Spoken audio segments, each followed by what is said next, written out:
Good morning friends, स्वागत है आपका आपके अपने चैनल इडुशाला में। इस वीडियो में हम लोग दृष्टि एनसीईआरटी से टेस्ट 2 देखेंगे जो हिस्ट्री से संबंधित है। और ये देखिए, इस वीडियो की विशेषता यह है कि इसमें चारों ऑप्शन का डिटेल से डिस्कशन किया गया है जो आपके किसी भी एग्जाम के लिए इम्पोर्टेंट है। तो चलिए इसको स्टार्ट करते हैं। स्टार्ट करने से पहले अगर आप चैनल पर नए हैं तो चैनल को सब्सक्राइब करके बेल आइकन को प्रेस कर दीजिए ताकि आपको नए नए वीडियो मिलता रहे। साथ ही वीडियो को लाइक कीजिए, शेयर कीजिए, कमेंट कीजिए। चलिए स्टार्ट करते हैं। तो सबसे पहले 1857 के विद्रोह को एक षड्यंत्र की संज्ञा किसने दी थी? तो इसका आंसर क्या हो जाएगा? सर जेम्स आउट्रम एवं डब्ल्यू टेलर ने दिया था। तो 1857 का विद्रोह जो हुआ था उसको एक षड्यंत्र की संज्ञा सर जेम्स आउट्रम एवं डब्ल्यू टेलर ने कहा था। सर जॉन सीले ने क्या कहा था? तो सर जॉन सीले और जॉन लॉरेंस दोनों ने कहा था यह पूर्णतया सिपाही विद्रोह है। ठीक है, तो इन दोनों ने सिपाही विद्रोह कहा था, पूर्णतया सिपाही विद्रोह है। टी.आर. होम्स के द्वारा क्या कहा गया था? तो टी.आर. होम्स ने इसे बर्बरता एवं सभ्यता के बीच का युद्ध कहा था। ठीक है, नेक्स्ट है भारतीय स्वाधीनता आंदोलन का सरकारी इतिहासकार कौन था? तो ये S.N. सेन थे। ठीक है, इन्होंने 1857 पे एक पुस्तक लिखी है जिसका नाम है 1857। ये पुस्तक का ही नाम है, S.N. सेन के द्वारा लिखा गया है। R.C. मजूमदार ने 1857 के बारे में कहा है कि न तो ये प्रथम, न ही राष्ट्रीय और न ही स्वतंत्रता संग्राम था। ये R.C. मजूमदार के द्वारा कहा गया है 1857 के बारे में। ताराचंद एक इतिहासकार थे। B.D. सावरकर ने 1857 को प्रथम राष्ट्रीय स्वतंत्रता संग्राम कहा है। ठीक है, B.D. सावरकर के द्वारा। अब नेक्स्ट देखते हैं, अंग्रेजों के विरुद्ध भीलों द्वारा क्रांति कहाँ प्रारंभ की गई थी? तो इसका आंसर क्या हो जाएगा? मध्य प्रदेश एवं महाराष्ट्र में। तो भील जो थे मध्य प्रदेश एवं महाराष्ट्र में अंग्रेजों के विरुद्ध क्रांति किए थे। नेक्स्ट देखते हैं, एशियाटिक सोसाइटी ऑफ बंगाल के संस्थापक कौन थे? तो ये सर विलियम जोन्स थे। इन्होंने 1784 में, ठीक है, 1784 में एशियाटिक सोसाइटी ऑफ बंगाल की स्थापना की थी। और गोपाल कृष्ण गोखले देखे तो इन्होंने सर्वेंट ऑफ इंडिया सोसाइटी की स्थापना 1905 में किया था। जेम्स प्रीसेम कौन थे? तो इन्होंने अशोक के जो शिलालेख था उसको इन्होंने पढ़ा था। जेम्स प्रीसेम अशोक के शिलालेख को पढ़ने वाले ये प्रथम थे। जोनाथन डंकन जो है इन्होंने 1782 में बनारस में संस्कृत विद्यालय की स्थापना की थी, जोनाथन डंकन ने। ठीक है, नेक्स्ट देखते हैं, भारत में आधुनिक शिक्षा प्रणाली की नियम किस अधिनियम के तहत पड़ी थी? आधुनिक शिक्षा प्रणाली की, तो इसका आंसर क्या हो जाएगा? 1835 के मैकाले का जो स्मरण पत्र था इसके द्वारा भारत में आधुनिक शिक्षा प्रणाली की नींव पड़ी थी। ठीक है, 1813 का जो चार्टर अधिनियम था तो ये इसमें क्या हुआ था कि भारत के साथ जो कंपनी के एकाधिकार थे व्यापार करने के, इसको समाप्त कर दिया गया था। इसमें केवल चाय और चीन के साथ जो व्यापार था उसको रखा गया था, बाकी एकाधिकार को समाप्त कर दिया गया था। 1813 का जो चार्टर अधिनियम आया था। 1882 का हंटर आयोग, ये जो 1882 का हंटर आयोग है ये रिपन के समय में आया था और ये शिक्षा से संबंधित था। ठीक है, शिक्षा से संबंधित था। 1854 का जो वुड का डिस्पैच है ये डलहौजी के समय आया था और ये भी शिक्षा से संबंधित था। ठीक है, शिक्षा से संबंधित था। नेक्स्ट देखते हैं, शिक्षा में सुधार हेतु ब्रिटिश सरकार ने सैडलर आयोग कब नियुक्त किया था? तो शिक्षा में सुधार के लिए 1917 में सैडलर आयोग का गठन किया गया था। ठीक है, 1919 में देखें तो 1919 में मॉन्टेग्यू चेम्सफोर्ड सुधार आया था जिसमें केंद्र में द्विसदनात्मक व्यवस्था लागू की गई थी। 1921 में क्या हुआ था? 1921 में एम.एन. राय के द्वारा भारतीय कम्युनिस्ट पार्टी का स्थापना किया गया था 1921 वर्ष 1921 में। 1909 जानते ही आप, मार्ले मिंटो जो सुधार आया था, तो पृथक निर्वाचन प्रणाली 1909 ईस्वी में आया था। नेक्स्ट देखते हैं, डेविड हेयर और अलेक्जेंडर डफ के साथ मिलकर निम्नलिखित में से किसने कोलकाता में हिंदू कॉलेज की स्थापना की थी? तो हिंदू कॉलेज की स्थापना ये आपका राजा राम मोहन राय ने किया था। ठीक है, हिंदू कॉलेज की जो स्थापना थी इन दोनों के साथ मिलकर, डेविड हेयर और अलेक्जेंडर डफ के साथ मिलकर किया था राजा राम मोहन राय ने। ठीक है, इनके बारे में देख लेते हैं। हेनरी लुइस विवियन डेरेजियो जो है ये कौन थे? ये युवा बंगाल आंदोलन की इन्होंने स्थापना किया था। 1826 में इन्होंने स्थापना किया था। ईश्वर चंद विद्यासागर को आप जानते होंगे, ये इन्हीं के प्रयास से 1856 में, ठीक है, 1856 में विधवा पुनर्विवाह अधिनियम जो लागू हुआ था इन्हीं के अथक प्रयास से हुआ था। राजा राम मोहन राय के बारे में एक्स्ट्रा फैक्ट देख लीजिए, इनको पुनर्जागरण का अग्रदूत कहा जाता है और इन्होंने सती प्रथा के लिए बहुत ही अथक प्रयास किया था, जिसके बाद सती प्रथा का अंत नियम बनाकर किया गया और इनके द्वारा ब्रह्म समाज की स्थापना की गई थी। ठीक है, केशव चंद्र सेन जो थे इन्होंने बेद समाज की स्थापना की थी 1867 में। ठीक है, बेद समाज की स्थापना की थी। नेक्स्ट है, निम्नलिखित में से किसने भारतीय विश्वविद्यालयों में धार्मिक शिक्षा की प्रबल वकालत की थी? तो ये हो जाएगा आपका मदन मोहन मालवीय। ठीक है, मदन मोहन मालवीय के द्वारा किया गया था। बाल गंगाधर तिलक, तो ये प्रथम कांग्रेसी नेता थे जो देश के लिए कई बार जेल गए थे। ये गरम दल के नेता थे।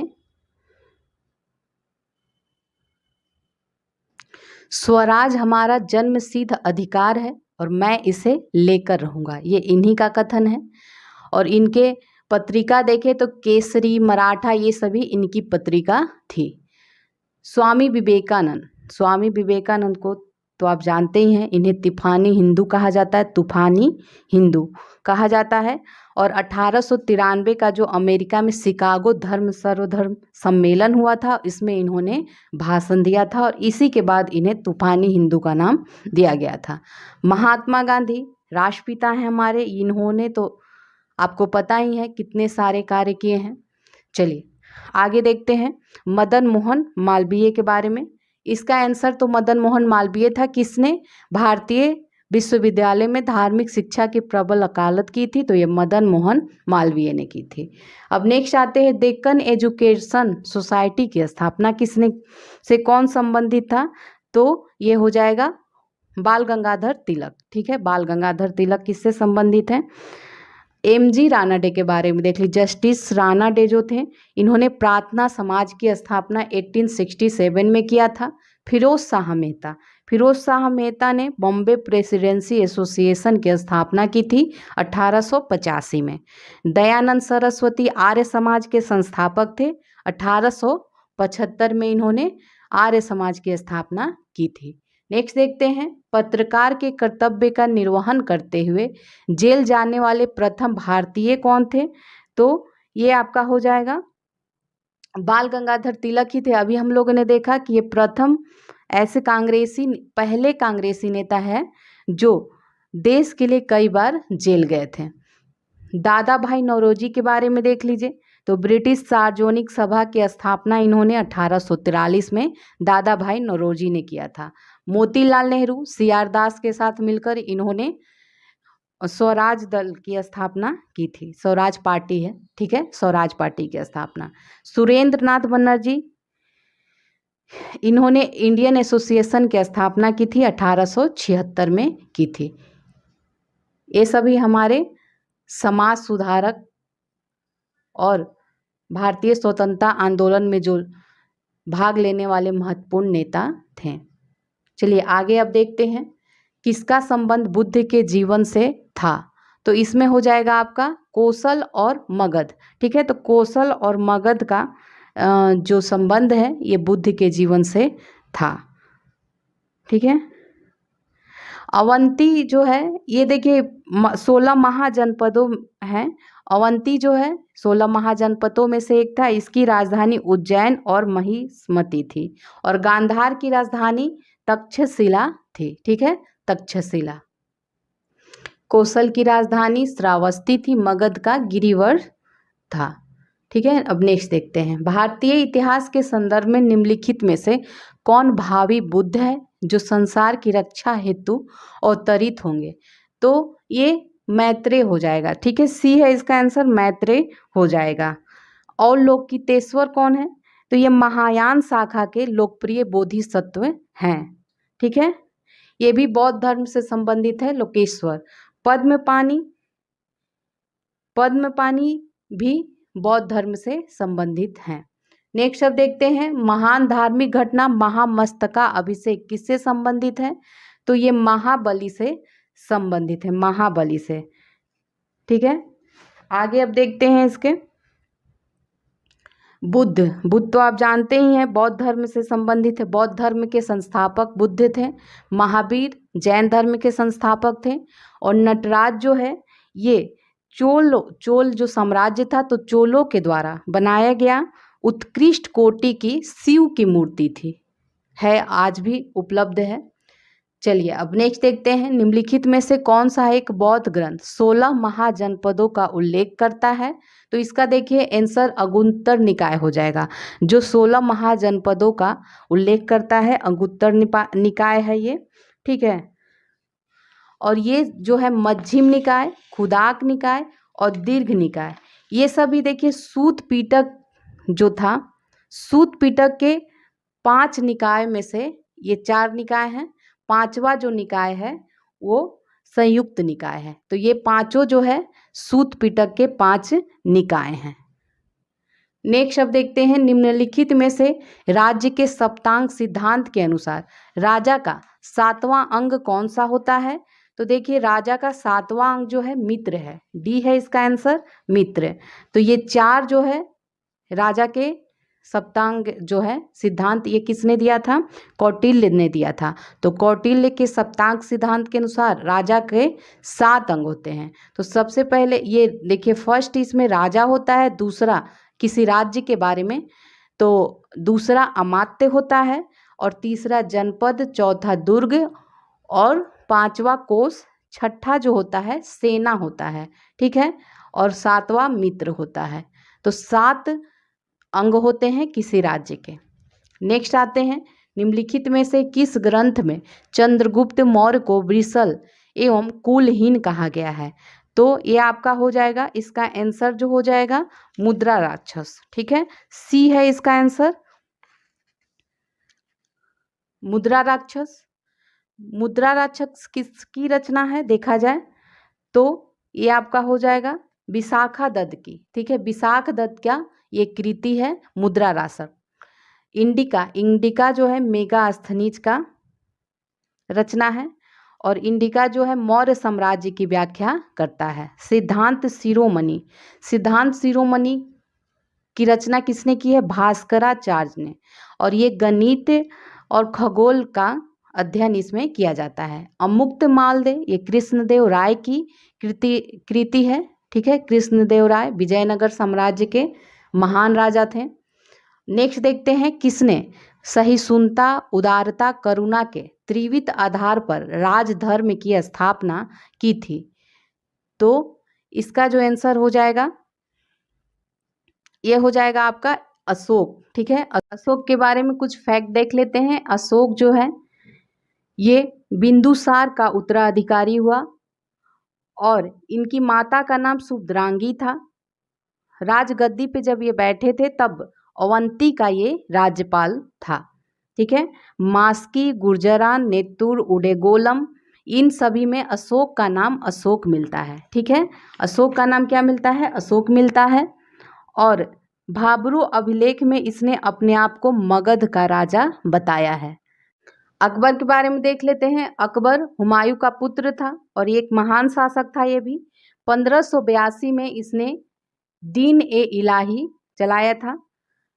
इसके दरबार में नवरत्न रहते थे, जैसे बीरबल, ये सब जो हैं ये नवरत्न जो रहते थे अकबर के दरबार में थे। दास प्रथा का 1562 में इसने दास प्रथा समाप्त किया था। जजिया कर समाप्त किया था 1564 में। तो ये सभी अशोक के कार्य, सॉरी अकबर के कार्य थे। रंजीत सिंह के बारे में देख लीजिए। रंजीत सिंह जो है सुकरचकिया मिल के संबंधित थे, सुकरचकिया मिल से संबंधित थे। इन्होंने लाहौर को अपनी राजधानी बनाई थी। रंजीत सिंह जो है लाहौर को अपनी राजधानी बनाई थी। और अमृतसर की जो संधि हुई है ये रंजीत सिंह और अंग्रेजों के बीच हुई थी। शिवाजी शिवाजी जानते ही हैं, मराठा साम्राज्य के संस्थापक थे। कोंडदेव इनके गुरु थे। ठीक है, पुरंदर की संधि जो 1665 में होती है वो शिवाजी के काल में शिवाजी के साथ ही होती है, जय सिंह के साथ। ठीक है, अष्टप्रधान भी शिवाजी के समय ही था। अब आगे देखते हैं, जो कला शैली भारतीय और यूनानी आकृति का सम्मिश्रण है तो उसे क्या कहते हैं? तो इसे देखिए गांधार, इसका जो आंसर हो जाएगा गांधार कहते हैं। तो कला, भारतीय कला जो है, जो स्थापत्य कला से संबंधित था वो 3 शैलियाँ थी। गांधार थी, नागर थी और एक बेसर शैली थी। तो जो गांधार कला शैली थी वो आपका दक्षिण भारत में थी, नागर जो थी उत्तर भारत में थी, और बेसर शैली इन दोनों के मिश्रण स्थल जो थे बीच में था। ठीक है, शिखर क्या है? शिखर जो है मंदिर के ऊपरी भाग को शिखर कहा जाता है, और गोपुरम जो है, गोपुरम को विमान भी कहा जाता है। और ये मंदिर की 4 दीवारियों के द्वार का काम करती थी। ये दक्षिण भारत में स्पेशली रूप से प्रचलित है। नेक्स्ट है, अफगानिस्तान का बामियान प्रसिद्ध है किसके कारण? तो ये बुद्ध प्रतिमा के लिए प्रसिद्ध है बामियान अफगानिस्तान का। सिमुक निम्न में से किस वंश का संस्थापक था? तो सिमुक जो है सातवाहन वंश का संस्थापक था। सातवाहन राज्य की राजधानी अगर देखें तो राजधानी कहाँ थी? प्रतिष्ठान जो है ये सातवाहन की राजधानी थी। ठीक है, और सभी के बारे में देख लेते। नहीं, ये चेर नहीं है, ये चेर है। ठीक है, चेर जो है चेर है। तो चेर, चोल, पांड ये जो तीनों हैं ये संगम काल के 3 प्रमुख राज्य थे। चेर जो है ये संगम कालीन दूसरा प्रमुख राज्य था। और सेनगुटवन जो है चेर साम्राज्य का सबसे महान शासक था। विजयनगर के बारे में देखें तो ये हरियर और बुक्का नामक 2 भाइयों ने विजयनगर की स्थापना की थी 1336 में। ठीक है, और इनकी जो राजधानी थी वो हम्पी थी। ठीक है, और विजयनगर का जो अर्थ होता है जीत का शहर, इसका अर्थ होता है। चोल के बारे में देख लीजिए। चोल जो है दक्षिण भारत में स्थित एक महान साम्राज्य था और इसकी स्थापना विजयालय ने किया था। तंजौर इसकी राजधानी थी और ये स्थानीय स्वशासन के लिए बहुत प्रसिद्ध था। ठीक है, सातवाहन तो हम लोगों ने देख ही लिया। अब नेक्स्ट देखते हैं, मुल्कदास एक संत कवि थे। तो जो मुल्कदास हैं ये आगरा के थे, नहीं सॉरी कड़ा के थे। ठीक है, मुल्कदास जो संत हैं ये कड़ा के थे। आगरा में फतेहपुर सिकरी है, प्रसिद्ध है, जो मुईनुद्दीन चिश्ती जहाँ पे उनका मकबरा है। इलाहाबाद का देखें तो अकबर का किला इलाहाबाद में फेमस है। काशी विश्वनाथ आप जानते ही हैं। बीजक किसकी रचना है? तो बीजक जो है कबीर दास की रचना है, बीजक। ठीक है, बीजक जो है कबीर दास की रचना है। कबीर जी के बारे में देख लेते हैं। ये सुल्तान सिकंदर लोदी के समकालीन थे और ये निर्गुण धारा के कवि थे। जो कबीर हैं ये निर्गुण धारा के कवि थे। मूर्ति पूजा इन सभी का इन्होंने विरोध किया था। एकेश्वरवादी थे ये, और ये रामानंद के जो 12 शिष्य थे उनमें से एक थे। और जो बीजक है, ये जो बीजक है इसको संकलित किया था धर्मदास ने। ठीक है, धर्मदास ने। सूरदास की रचना देखें अगर हम लोग तो ये सूरदास की रचना सूरसागर, साहित्य लहरी, ये सभी सूरदास की रचना थी।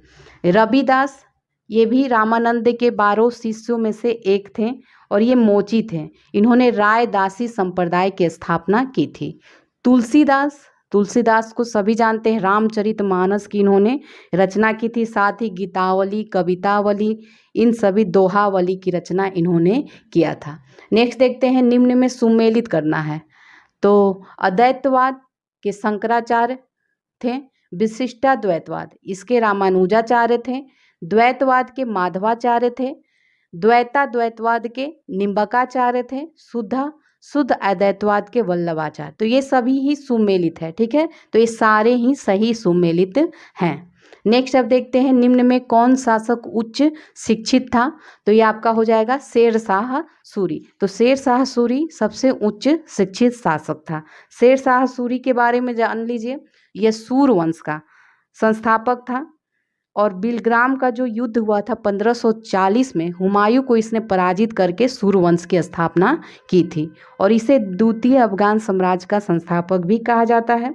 सासाराम में इसका मकबरा है और अकबर का इसे अग्रगामी भी कहा जाता है। टोडरमल जो अकबर के समय फेमस हुए हैं, तो ये इन्हीं के समय शेर शाह के समय ही टोडरमल कार्य करता था। चलिए अब नेक्स्ट देखते हैं बलबन के बारे में। बलबन जो आप जानते हैं, रक्त और लौह की नीति बलबन ने ही चलाया था। दीवाने अर्ज की इसने स्थापना की थी। सिजदा पैबोस इसने सिजदा पैबोस भी चलाया था इसी ने, ठीक है, और नौरोज उत्सव का प्रारंभ इसी के समय में हुआ था। अलाउद्दीन खिलजी के बारे में देखें तो इसके बचपन, ये खिलजी वंश का था और इसके बचपन का नाम अली तथा गुरसास्प था। इसके बचपन का नाम, घोड़े दागने की जो प्रथा है, सैनिकों का हुलिया लिखने की प्रथा इसने ही चलाया था और मूल्य नियंत्रण प्रणाली इसने चलाया था। सीरी के किले का निर्माण भी इसने कराया था। इब्राहिम लोदी, देखिए इब्राहिम लोदी जो है, ये 1526 में जो पानीपत का प्रथम युद्ध हुआ है बाबर के साथ, उस समय इब्राहिम लोदी और बाबर के बीच में युद्ध हुआ था 1526 पानीपत का प्रथम युद्ध, और इसमें ये हार गया था और मारा गया था, ठीक है। नेक्स्ट अब देखते हैं, निम्नलिखित में से किस सुल्तान ने पहले हजरत आला की उपाधि और बाद में सुल्तान की उपाधि ली थी? तो हजरत आला की उपाधि ये शेर शाह सूरी के द्वारा लिया गया था। तो अभी हम लोगों ने शेर शाह सूरी का देखा ही, अब हम लोग अन्य ऑप्शन को देख लेते हैं। बहलोल लोदी कौन था? तो बहलोल लोदी जो है लोदी वंश का संस्थापक था, ठीक है, लोदी वंश का ये संस्थापक था और दिल्ली पर प्रथम अफगान साम्राज्य की स्थापना इसने ही किया था। सिकंदर लोदी देखें तो सिकंदर लोदी जो है आगरा की स्थापना किया था, आगरा नगर की, और इसे ही अपनी राजधानी बनाया था। और गुलरुखी जो शीर्षक से ये कविता लिखा करता था फारसी में। इस्लाम शाह सूरी, ये शेर शाह सूरी का उत्तराधिकारी था। नेक्स्ट क्वेश्चन है, अकबर ने सर्वप्रथम वैवाहिक संबंध राजपूतों के जिस गृह से स्थापित किया था वो कौन थे? तो ये कछवाहों हो जाएगा, कछवाहों से इसने स्थापित किया था। कछवाहों का राजा उस समय शासक भारमल था, ठीक है, भारमल जो था ये कछवाहों का शासक था और अकबर की अधीनता इसने स्वीकार किया था। स्वीकार करने वाला पहला राजस्थान का राजपूत था। मालवा के बारे में देख लीजिए, तो मालवा अकबर ने 1561 में अपना पहला आक्रमण जो किया था ये मालवा पे ही किया था, ठीक है। मेवाड़ जो है, मेवाड़ ने मुगलों की अधीनता कभी नहीं स्वीकार करी थी मेवाड़ ने। नेक्स्ट देखते हैं, किस चिश्ती संत की दरगाह पर अकबर दर्शन हेतु जाया करता था? तो ये आप जानते ही हैं, मोइनुद्दीन चिश्ती के दरगाह पे जाता था और ये भारत में चिश्ती संप्रदाय की शुरुआत इन्होंने की थी और ये शेख हारून के शिष्य थे। इनका मकबरा अजमेर में है। चिराग देहलवी कौन था? फिरोज शाह तुगलक को गद्दी पर बैठाने में इसने मदद किया था और ये निजामुद्दीन औलिया का उत्तराधिकारी था। बख्तियार काकी के बारे में देखें तो ये जो बख्तियार काकी है ये मोइनुद्दीन चिश्ती का शिष्य था और कुतुब मीनार जो बना है, कुतुब मीनार इसी को समर्पित किया गया है। इल्तुतमिश के समय ये भारत आए थे। शेख फरीद सज ए शंकर, ये जो है बख्तियार काकी के शिष्य था और बलबन जो था इसका दामाद था, बलबन इसका दामाद था, ठीक है। और इसकी कुछ रचनाएं जो है गुरु ग्रंथ साहिब में संकलित हैं। अब नेक्स्ट देखते हैं अदोनी का युद्ध। अदोनी का युद्ध किसके साथ हुआ था, किसके मध्य हुआ था? अदोनी का युद्ध ये विजयनगर और बीदर के मध्य हुआ था, अदोनी का युद्ध। ठीक है, विजयनगर बहमनी के बीच कौन सा युद्ध हुआ था? राक्षसी या तागड़ी का युद्ध इसको कहते हैं। मराठा अफगानों के बीच कौन सा युद्ध हुआ था? पानीपत का तीसरा युद्ध जो 1761 में हुआ था, ये मराठा अफगानों के बीच हुआ था। दारा सिकोह एवं औरंगजेब के बीच कौन सा युद्ध हुआ था? तो इनके बीच दो युद्ध हुए थे, सामूगढ़ का युद्ध और देवराय का युद्ध। सामूगढ़ का जो युद्ध हुआ है 1658 में हुआ है और देवराय का युद्ध 1659 में हुआ है। नेक्स्ट देखते हैं किस युद्ध में इल्तुतमिश ने यल्दौज को पराजित किया था? तो ये पानीपत का तृतीय युद्ध में पराजित किया था। देखिए ये जो है ना, ये तराइन का तृतीय युद्ध, ठीक है। तो तराइन के तृतीय युद्ध भी हुआ है, इल्तुतमिश ने इसमें यल्दौज को परास्त किया था। ठीक है, पानीपत के प्रथम युद्ध के बारे में आप जानते ही हैं, 1526 में बाबर और इब्राहिम लोदी के बीच हुआ था। तराइन का प्रथम युद्ध पृथ्वीराज और गौरी के बीच 1191 में हुआ था और द्वितीय युद्ध 1192 में हुआ था पृथ्वीराज और गौरी के बीच, जिसमें गौरी की विजय हुई थी। अब नेक्स्ट देखते हैं टोडरमल ने किस क्षेत्र में ख्याति अर्जित की थी? तो ये भू राजस्व के क्षेत्र में। ठीक है, दहसाला व्यवस्था जो थी टोडरमल की ही व्यवस्था इसने विकसित किया था। संगीत में किसने? तानसेन संगीत के हैं। चित्रकला में देखें तो दसवंत बसावन जो थे ये चित्रकला संबंधित है। ठीक है, अब नेक्स्ट देखते हैं निम्नलिखित में मुगल शासकों में किसने अपनी आत्मकथा पारसी में लिखा था? फारसी में लिखा था। ये लिखा था बाबर, नहीं बाबर कहाँ से, जहांगीर ने लिखा था। ठीक है, बाबर ने जो आत्मकथा लिखा था ये तुर्की में उसने लिखा था। ठीक है, और जहांगीर ने तुजुक ए जहांगीरी लिखा था जो फारसी में था। बाबर ने जो अपनी आत्मकथा लिखा था बाबरनामा, ये तुर्की में था। अकबर की आत्मकथा नहीं, अकबरनामा की रचना जो किया था अबुल फजल ने किया था। और औरंगजेब बीबी के मकबरा को औरंगजेब ने बनवाया था। नेक्स्ट है मुगल बादशाह जहांगीर ने किसे इंग्लिश खान की उपाधि दी थी? तो ये आपका हो जाएगा विलियम हॉकिंस को। ठीक है, विलियम हॉकिंस को दिया था। तो ये जहांगीर के दरबार में आने वाला प्रथम अंग्रेज था विलियम हॉकिंस और इसे जहांगीर ने इंग्लिश खां की उपाधि दी थी।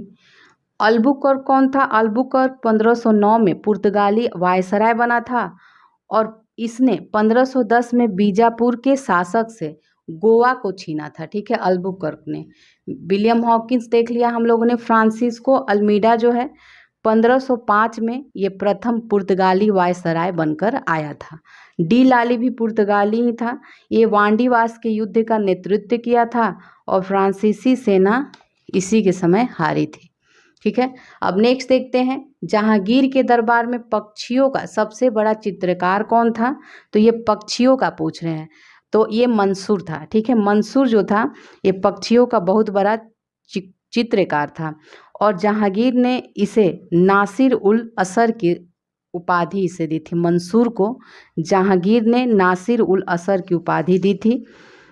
अब्दुसम्मद के बारे में देखें तो अब्दुसम्मद अकबर कालीन चित्रकार था और अकबर ने इसे सीरी कलम की उपाधि दी थी अब्दुसम्मद को। ठीक है, दसवंत देखें तो दसवंत जो है अकबर कालीन चित्रकार था। दसवंत भी अकबर कालीन चित्रकार था। गोवर्धन कौन है? तो गोवर्धन जो है ये जहांगीर के समय का चित्रकार है। ठीक है, नेक्स्ट देखते हैं सुबह ए आज़ादी नामक कविता किसने लिखा था?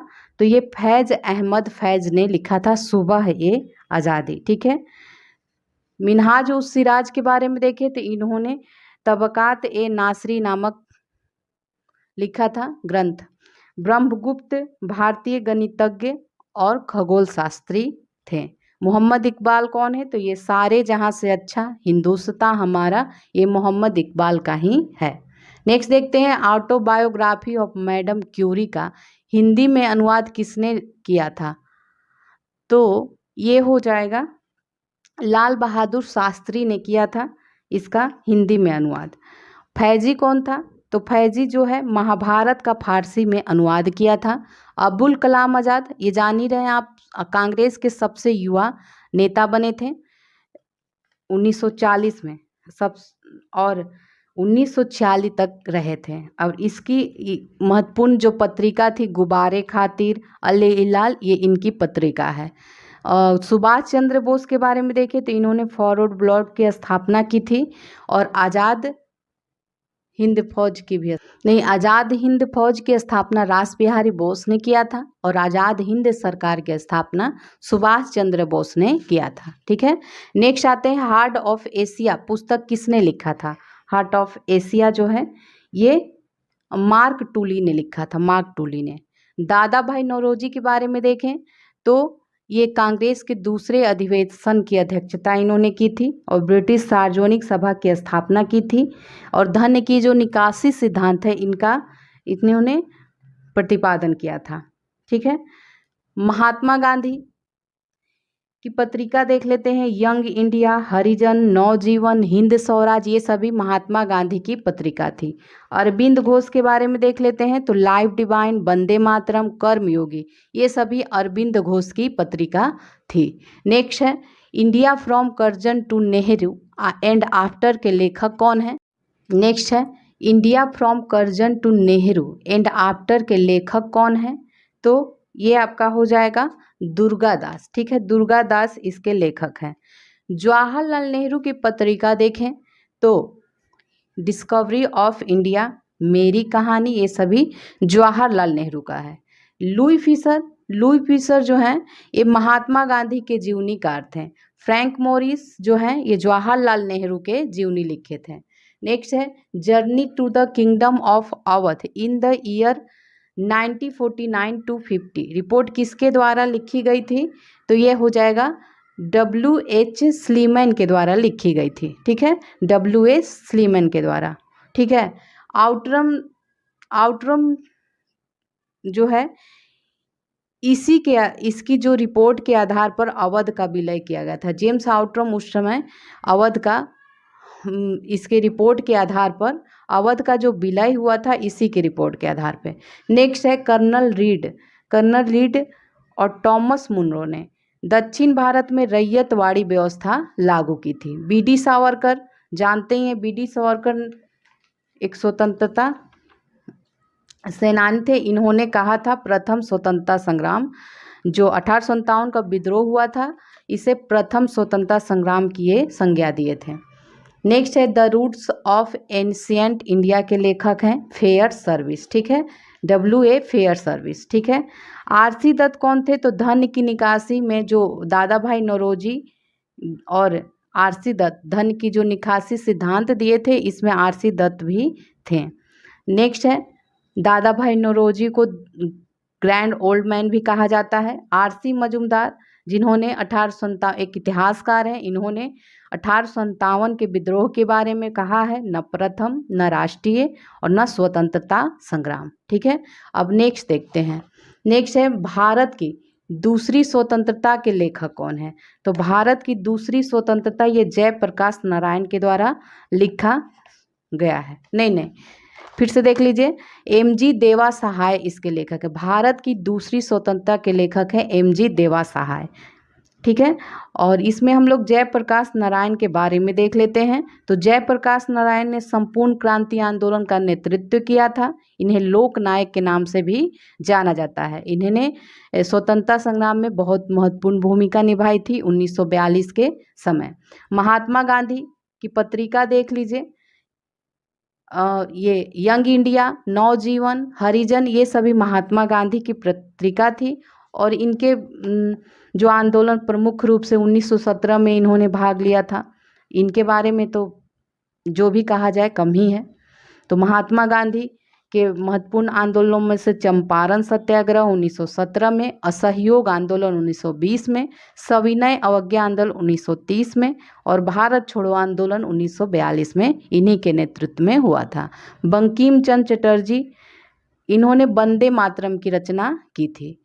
नेक्स्ट है भारतीय किसान यूनियन की स्थापना ये आपका हो जाएगा 1986 में, ठीक है, भारतीय किसान यूनियन की स्थापना। नेक्स्ट है भारतीय परिषद अधिनियम 1909 की विशेषता इसमें बताना है, तो इसका आंसर क्या हो जाएगा, सांप्रदायिक निर्वाचन पार्लियामेंटो सुधार, इसे कहते हैं सांप्रदायिक पृथक निर्वाचन प्रणाली। द्वैत शासन पद्धति का आरंभ कब हुआ था, तो ये 1919 में हुआ था। अखिल भारतीय संघ की स्थापना 1935 में हुआ था, और लखनऊ समझौता आपका लखनऊ पैक्ट कहते हैं जिसको 1916 में हुआ था। नेक्स्ट है निम्न को क्रम से लगाना है, तो सबसे पहले इसका डेट देख लेते हैं, फिर क्रम से लगा लेते हैं। तो सी राजगोपालाचारी जो योजना है इसको CR फॉर्मूला भी कहा जाता है, 1944 में आया था, जुलाई 1944 में आया था। वेवेल योजना ये जून 1945 में आया था, जून 1945 में वेवेल योजना। माउंटबेटन योजना 3 जून 1947 को आया था, माउंटबेटन योजना। और कैबिनेट मिशन जो है 1946 में आया था। तो चलिए इसको लगा लेते हैं। सबसे पहले ए हो जाएगा, ए हो गया, और उसके बाद बी हो जाएगा, और फिर डी और सी हो जाएगा। तो इसका सी है आंसर, ठीक है, सी आंसर आ जाएगा। नेक्स्ट है कूट का उपयोग करते हुए निम्नलिखित आंदोलनों को क्रम से इसे भी लगाना है। तो देख लीजिए, ये तो आपको पता है, सविनय अवज्ञा आंदोलन आपका 1930 में हो जाएगा, 6 अप्रैल 1930। खिलाफत हो गया 1919, असहयोग हो गया 1920, और भारत छोड़ो आंदोलन 42। तो लगाते हैं इसको। सबसे पहले क्या हो जाएगा, खिलाफत आंदोलन, बी है, ठीक है, फिर बी के बाद सी हो जाएगा, और उसके बाद ए हो जाएगा, और डी हो जाएगा। तो ए है इसका आंसर, ए है। नेक्स्ट है इनको भी क्रमवार लगाना है। तो सबसे पहले इनका डेट देख लेते हैं। गांधी इरविन समझौता जो हुआ है, हाँ, ये 4 मार्च 1931 को हुआ है। गांधी इरविन समझौता 4 मार्च 1931 को। सांप्रदायिक पंचायत 1932 में हुआ है, 16 अगस्त 1932 को हुआ है। और द्वितीय गोलमेज सम्मेलन आपका हो जाएगा सितंबर 1931, ठीक है, सितंबर में हुआ है, ठीक है, सितंबर में। और नेहरू रिपोर्ट 1928 में आया है। तो इसको देख लेते हैं। सबसे पहले कौन आ जाएगा, 4 आ जाएगा, नेहरू रिपोर्ट सबसे पहले है, उसके बाद गांधी इरविन समझौता हो जाएगा, इसके बाद द्वितीय गोलमेज सम्मेलन, और फिर आपका सांप्रदायिक पंचायत। ए है इसका आंसर। नेक्स्ट है इनको सुमेलित करना है, ठीक है। तो होम रूल लीग ये तिलक के द्वारा, तिलक और एनी बेसेंट थी, तो ये सुमेलित है इसका। नेशनलिस्ट पार्टी तो ये मदन मोहन मालवीय के द्वारा शुरू किया गया था। नेशनल लिबरेशन फेडरेशन ये तेज बहादुर सप्रू के द्वारा। स्वराज पार्टी ये आपका चित्तरंजन दास और मोतीलाल नेहरू के द्वारा। तो ये सभी ही सुमेलित हैं, ठीक है, सुमेलित हैं। नेक्स्ट है साइमन कमीशन की नियुक्ति हुई थी 1927 में। 1942 में देखें तो भारत छोड़ो आंदोलन, क्विट इंडिया मूवमेंट हुआ था। 1919 में आपका हो जाएगा मॉन्टेग्यू चेम्सफोर्ड सुधार, और 1909 मार्ले मिंटो सुधार। नेक्स्ट है ब्रिटिश भारत में शिक्षा की अभिवृद्धि और प्रगति की संभावना की जांच हेतु किस कमेटी का गठन किया गया था। तो शिक्षा सब अभिवृद्धि के लिए देखिए इसमें जो है आपका आंसर हो जाएगा हार्डोक समिति, ठीक है। हार्डोक समिति जो है 1929 में आया था, ये शिक्षा से संबंधित था। पील कमीशन जो है ये 1857 के विद्रोह के बाद सैन्य पुनर्गठन के लिए आया था, पील कमीशन। मूडीमैन जो है 1924 में आया था, राजनेताओं के मांग से ये संबंधित था। हंटर समिति शिक्षा से संबंधित था, ये कब आया था, 1882 में, ठीक है। और ये आपका बटलर समिति जो है ये आया था आपका 1927 में, ठीक है। देशी राज्यों और अंग्रेजी सरकार के बीच संबंधों का इसमें था। नेक्स्ट देखते हैं 12 मार्च से 6 अप्रैल 1930 तक कौन कौन सी घटना संपन्न हुई थी। तो 12 मार्च से 6 अप्रैल ये दांडी मार्च हुआ था, ठीक है।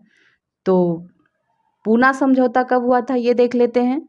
तो ये 24 सितंबर 1932 में हुआ था। पूना समझौता जो हुआ है 24 सितंबर 1932 में। चंपारण सत्याग्रह 1917 में, और सांप्रदायिक निर्णय जो हुआ था 19 1932 में। चलिए अब आगे देखते हैं। भारत छोड़ो आंदोलन के समय के दौरान जेल से फरार होकर भूमिगत गतिविधियों को संगठित किया था, तो ये जयप्रकाश नारायण ने किया था। ठीक है, इनको लोक नायक के नाम से भी जाना जाता है। जयप्रकाश नारायण ने 1942 में बहुत महत्वपूर्ण भूमिका निभाई थी। जेबी कृपलानी के बारे में देखें तो ये भारत आज़ादी के समय भारतीय राष्ट्रीय कांग्रेस के अध्यक्ष थे। राम मनोहर लोहिया जो है समाजवादी आंदोलन से संबंधित थे। और उषा मेहता, ये भी 1942 के जो भारत छोड़ो आंदोलन था उस समय भूमिगत रूप से रेडियो संचालन से संबंधित हैं। ठीक है, चलिए अब नेक्स्ट कंप्लीट हो गया आपका इसमें। अब हम लोग नेक्स्ट वीडियो मिलते हैं, तो वीडियो को लाइक किया कीजिए, शेयर कीजिए, कमेंट कीजिए।